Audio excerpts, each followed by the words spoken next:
สำหรับคลิปนี้ก็จะมาต่อกันประเด็นยุทโธปกรณ์ระหว่างไทยกับเขมรเหมือนเดิมเนาะที่ยังคงเป็นประเด็นกันอยู่ในตอนนี้ซึ่งสื่อของทั้งสองฝ่ายต่างก็ประเมินอาวุธยุทโธปกรณ์ของกันและกันตามความปกติของคนที่มักยุทโธปกรณ์ทางการทหารเนาะและที่เป็นประเด็นก็แม่นอาวุธใหม่ของเขมรที่สื่อของทั้งสองฝ่ายเคลมว่าอาจสามารถยิงไกลถึงกองบินที่1โคราชของกองทัพอากาศไทยที่ประจำการเครื่องบินลัก F16 เป็นจำนวนหลายลำถึงอย่างไรก็ตามทั้งสองฝ่ายแม้นมีแผนจะประชุมปรึกษาหารือกันเจรจากันในเรื่องต่างๆที่บ่ลงรอยกันในไวๆนี้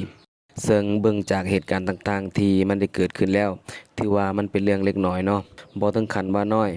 แต่ว่าบ่น่าจะสามารถเฮ็ดให้เกิดประเด็นสู้รบกันได้เช่นการร้องเพลงชาติปลุกใจ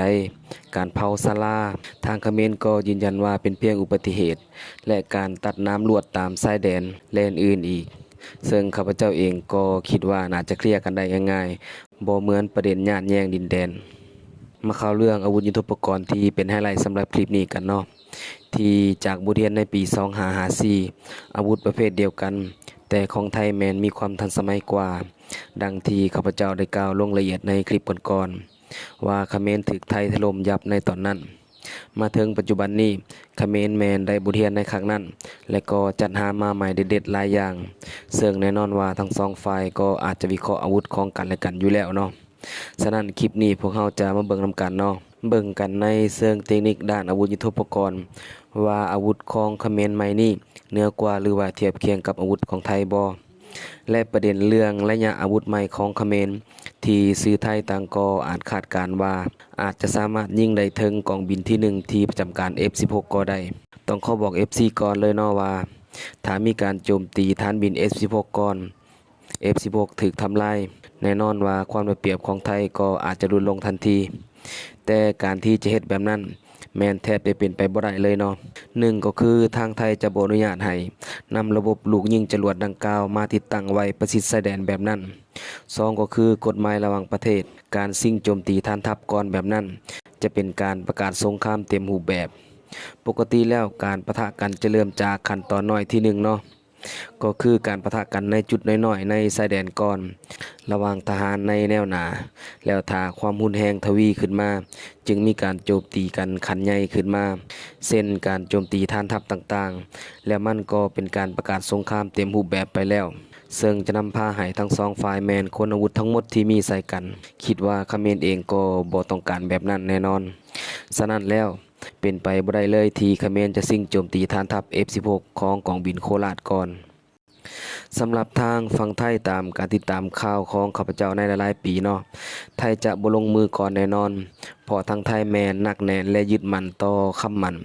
กับสภาความมั่นคงของสหประชาชาติก็คือถ้าโจมตีชาติได้หนึ่งก็ต้องได้ส่งหนังสือขออนุญาตจากสภาความมั่นคงของสหประชาชาติก่อน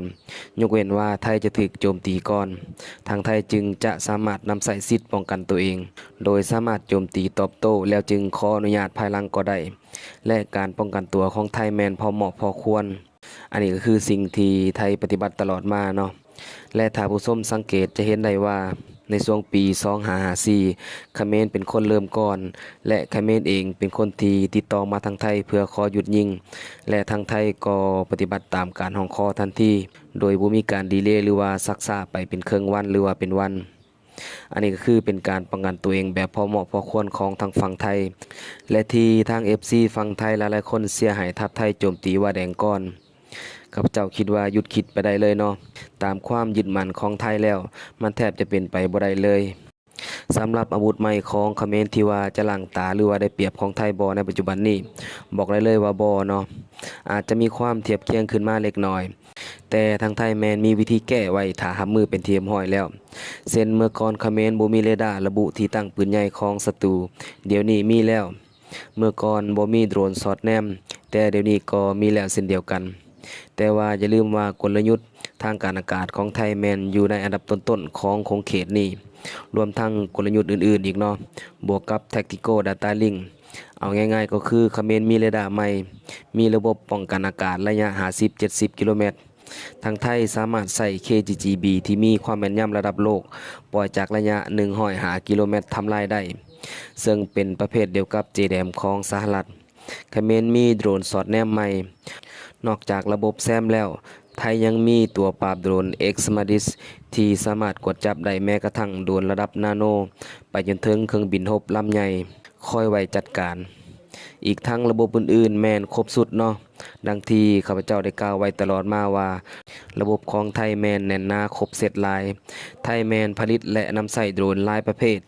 มีเรดาร์มีดาวเทียมการทหารและยุทโธปกรณ์อื่นๆจากหลายๆค่ายนำใส่อยู่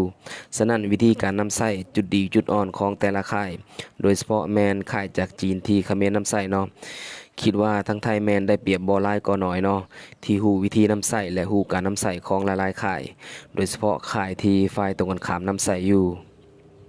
อันนี้ก็เป็นความรู้ด้านยุทโธปกรณ์อีกอันหนึงเนาะที่ข้าพเจ้านำมาฝากสำหรับคลิปนี้ถ้าท่านผู้ชมอยากฮู้ประเด็นใดก็สามารถเมนต์กันได้ด้านลุ่มขอขอบใจ